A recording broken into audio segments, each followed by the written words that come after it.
Bom, dando sequência ao que a gente conversou na aula passada, em que nós conversamos sobre os tipos de receitas e como elas interferem aí no nosso mês, né, em como a gente vai projetar aí os nossos custos.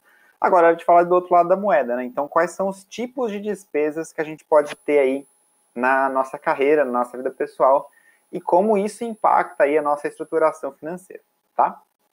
Em primeiro lugar, sempre vão definir o que é uma despesa, que nada mais é do que uma saída de capital, né? Então, ela vai aparecer como um pagamento ou como uma compra aí ao longo do seu mês, ou até mesmo pensando aí a sua qualidade de vida, né? Mantendo aí seus gastos com luz, telefone, água, enfim, supermercado, tudo aquilo que é essencial para a gente viver e viver em condições dignas, né? Então, essa é basicamente a definição de despesa. Mas, assim como nós falamos lá na aula sobre as receitas, eu não gosto de englobar todas as despesas num pacote só, para a gente conversar assim, receita é o que eu ganho, despesa é o que eu pago, e o que sobra é o que sobrou aí entre os ganhos e as despesas e os gastos.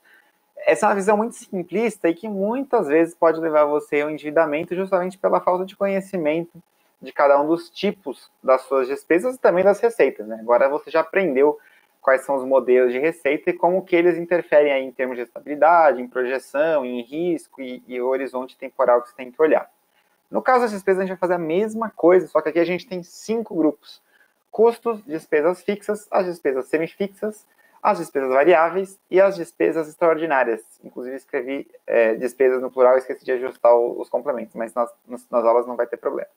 Vamos começar com o custo, que é o tipo de despesa que vai estar sempre, sempre, sempre associado ao seu trabalho. Então, são aqueles gastos que você tem para poder trabalhar, né? Então, se você trabalha em casas, computador, software, material de escritório, se você tem deslocamento, gasolina, enfim, são gastos que você precisa assumir para poder trabalhar e poder gerar a sua receita, que foi o que a gente viu na aula passada, tá? Sem esses custos, você não consegue trabalhar, basicamente é isso, tá? Eles são vitais, eles são necessários, mas eles devem ser embutidos no seu preço de serviço ou no seu salário, caso você trabalhe para uma empresa, né? Então, você tem que pensar nisso. Eu tenho um salário fixo, eu não preciso me preocupar com isso. Errado, você eventualmente vai ter custo de deslocamento.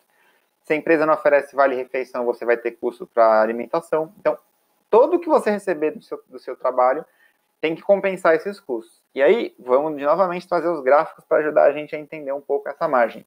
Esse é o único gráfico que eu embute a receita, porque é muito importante que você entenda que o custo ele está associado ao seu ganho, à sua receita, tá? Então, se você tem R$ 1.000 de custos para você poder trabalhar, você não tem como trabalhar por menos do que isso. É óbvio que essa margem que eu estabeleci aí, ela é muito baixa. A gente não pode ter custos que praticamente nivelem com a nossa receita. A nossa receita tem que ser muito maior que os nossos custos, porque depois a gente tem todas as outras despesas que vamos ver ainda nessas aulas para pagar, tá? A ideia é que o custo ele seja uma parcelazinha da sua receita. O que eu quero dizer é que a receita por serviço ela já tem que incluir todos os seus custos, seja ele de software, seja ele de deslocamento, seja ele de trabalho, qualquer coisa que seja. Aqui o ponto é, custo é associado à sua produção de trabalho. Se você tem gastos que não dependem do seu trabalho, que não são gerados pelo seu trabalho, eles não são custos, eles são despesas. Isso é uma definição contábil para as empresas e que a gente vai usar aqui, né? Porque você, como freelancer, você é meio que a sua própria empresa. Então, você tem que lidar aí com seus custos e despesas da maneira adequada, tá bom?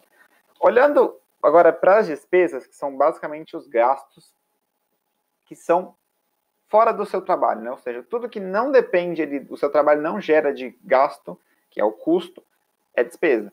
Só que ainda assim a gente tem 4 categorias de despesas diferentes. A começar pelas despesas fixas, que são gastos que se repetem e são, como o nome diz, fixos. Ou seja, você vai pagar o mesmo valor recorrentemente todos os meses. Exemplos de despesas fixas. A escola dos seus filhos. A escola dos seus filhos, em tese, não deveria variar de um mês para o outro. Assinaturas, então, se você tem TV a cabo, Sky ou Net, se você paga internet, se você faz academia, tudo isso são assinaturas, são valores mensais que você vai pagar todos os meses para usufruir deste serviço. Além disso, a gente pode englobar também salários, se você eventualmente tem empregado, você tem condição de ter um funcionário para você. você tem um salário fixo também para pagar e inclua aí também os impostos que você paga em função desse salário e parcelas. Comprei um carro, comprei um computador, estou pagando parcelas. Isso vai ser, ainda que momentaneamente, uma despesa fixa. Essas despesas fixas, assim como a receita fixa, ela num gráfico, ela é uma linha constante. Então, todo mês a gente vai ter aí um valor específico a pagar em cima das nossas receitas, né? Então, a gente precisa ganhar muito mais do que essas despesas fixas. A gente vai ver mais para frente que eu recomendo que essas despesas fixas, somadas às despesas semifixas que a gente vai ver agora, elas não devem ultrapassar 50% do seu salário, tá? Se elas ultrapassam, você pode ter um problema, mas a gente vai ver isso em outra aula. Aqui a gente só quer apresentar os tipos de despesas. O segundo tipo de despesa é o semifixa, como eu adiantei para vocês, que também é um gasto mensal, é um gasto que vai aparecer todos os seus fechamentos de mês, mas o valor não é necessariamente fixo, tá? Então, a mensalidade, se ela é R$150, ela é 150 em janeiro, 150 em fevereiro, 150 em março. A despesa fixa, ela tem oscilação. Então, se você tem um plano de telefone, por exemplo, pós-pago, se for pré-pago, ele entra como fixa. Mas se for pós-pago, ele é uma despesa fixa. Ele pode ser 99 num mês, 120 no outro. Então, assim, você vai estar próximo de uma média, mas ele pode variar ao longo do período. Então, como que isso fica num gráfico? Você vai ver que ela é uma curva que oscila mais, tá? Mas se a gente traçar uma média ali de R$1.500, ela é um pouquinho para cima, um pouquinho abaixo. Então, ela não varia tanto quanto poderia ser aí uma despesa variável, que é a nossa próxima tipo de despesa, tá? Na despesa semifixa, você tem uma média e ela vai subir um pouquinho, descer um pouquinho. Um mês você vai gastar um pouco mais no mercado, outro mês você não vai gastar tanto. Outro mês você vai gastar um pouco mais de gasolina porque você foi viajar para o interior, outro mês você não vai ter esse tipo de gasto, enfim. Essas despesas semifixas, elas aparecem recorrente, elas são mensais, mas elas não têm valor tão fixo quanto as despesas fixas, tá? Aí a gente vai para o terceiro grupo, que são as despesas variáveis. As despesas variáveis, elas são basicamente os seus gastos pessoais. Então, são coisas que, depois que você paga todas as suas despesas fixas e as despesas semifixas, você pode usar esse dinheiro para você, né? Para lazer, para fazer uma aquisição, para trocar de televisão, qualquer coisa nesse sentido. Então, elas são muito relacionadas aí ao seu lado pessoal, né? A sua qualidade de vida aí. Como ir a um restaurante de vez em quando, ir até um cinema, fazer uma viagem, enfim. Esses custos são gerados e eles são enquadrados como despesas variáveis. E a gente vai ver mais para frente que elas também são importantes. Você precisa gastar com você mesmo para que não seja um trabalho estressante, desgastante, enfim, que a sua vida não fique chata. Né? Você não pode viver basicamente para pagar suas contas. E se você está fazendo isso, provavelmente é por uma necessidade e não por um desejo. Né? Então não fique também preso aí a não posso gastar nada. Se você tem condição, se você cria a estrutura para isso, você pode gastar sim. Tá? A gente vai ver mais na frente como fazer isso de maneira adequada sem se endividar. Aí. No caso das despesas variáveis, elas são parecidas com as despesas semifixas, mas elas variam mais. Então, se a gente traçar uma média aí que mais ou menos seria numa linha de R$900, a gente ainda tem aí muitas oscilações, tanto para cima como para baixo. Tem mês que a gente vai gastar muito mais com as despesas variáveis, tem mês que a gente vai gastar muito menos. Então, vou até voltar aqui para vocês verem. Aqui a gente tem uma linha, embora com curva oscilante, mais próxima de uma média. Aqui elas se afastam muito da média, porque justamente esses seus gastos variáveis, eles são diretamente relacionados com a capacidade que você teve de gerar receitas acima dos seus gastos fixos e semifixos, tá? Então, é aqui que a gente pode começar a juntar as duas aulas e ver lá atrás os tipos de receita. Se você tem uma receita fixa e uma despesa fixa, a sua despesa variável, ela vai ter menos margem, né? Se você tem uma receita mais variável, de acordo com os seus projetos, em mês que você ganhar muito bem, você pode gastar mais com você, com as despesas variáveis, e em mês que você ganhar menos, você vai ter que dar uma segurada aí nesses seus gastos, tá? Então, poxa, restaurante, tô com vontade de comer naquele melhor restaurante da cidade. Se você está ganhando bem, você pode fazer esse investimento em si mesmo, né? Dar esse presente para você. Em mês que a coisa já está mais apertada, é prudente que você não gaste isso. Mas aí eu já estou me adiantando aí em outros temas, que a ideia aqui é só apresentar os tipos de despesas, tá? E por fim, que é uma despesa que o pessoal esquece muito, existem as despesas extraordinárias, que são aqueles custos que a gente não projeta no mês, né? É um gasto mais específico, mais esporádico. Então, Se você tem alguma dor aí, precisa ir num médico de última hora, e o seu médico, por exemplo, não é coberto pelo seguro, o seguro é uma despesa fixa, mas às vezes esse seguro não paga aí uma visita ao hospital ou ao médico específico que você precisa ver, e isso gera uma despesa extraordinária.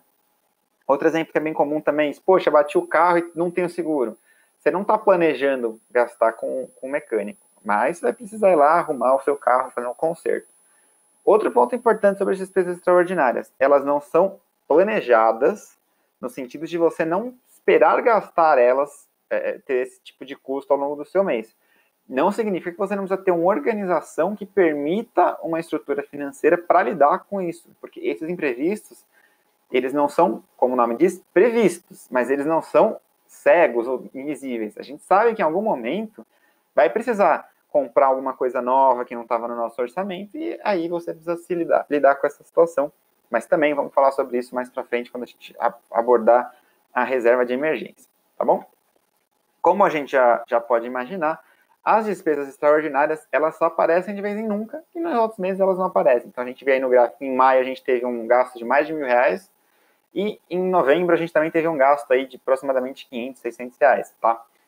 Esses gastos a gente precisa lidar com eles, e se a gente não se preparar, a gente vai se endividar. Então a gente não pode esquecer das despesas extraordinárias nesse processo todo, tá bom? Então, qual que é o cenário ideal aí em tudo isso que a gente conversou até aqui no curso? Equilibrar as receitas e despesas. E o importante que eu defendi tanto nessa aula é que você entenda as suas fontes de receitas e as formas com as quais você ganha dinheiro, e também os tipos de gastos que você tem e as formas pelas quais esses gastos chegam para você. Ou seja, é todo mês? É fixo? Varia? Eu tenho como controlar? Não tenho? Então, essas são perguntas que a gente tem que começar a responder. A gente vai falar muito sobre isso ao longo das próximas aulas, tá? Mas o importante é que você comece a tentar equilibrar essas situações para que suas despesas fixas sejam sempre inferiores ao que você ganha, para que sobre um dinheiro para você tanto fazer suas despesas variáveis, né? Então, sair para comer, ter uma atividade de lazer, como para cobrir eventuais despesas extraordinárias. Claro, lá na frente a gente vai falar sobre alguma coisinha também para você investir e começar a poupar dinheiro para o seu futuro, beleza? Então, essa era a ideia dessa aula. Então, agora a gente já tem tanto os conceitos de receitas como de despesas, e daqui em diante a gente vai começar a relacionar isso de uma maneira só, né? Então, como equilibrar as contas, como ter um controle bacana, e é isso que a gente vai falar na próxima aula.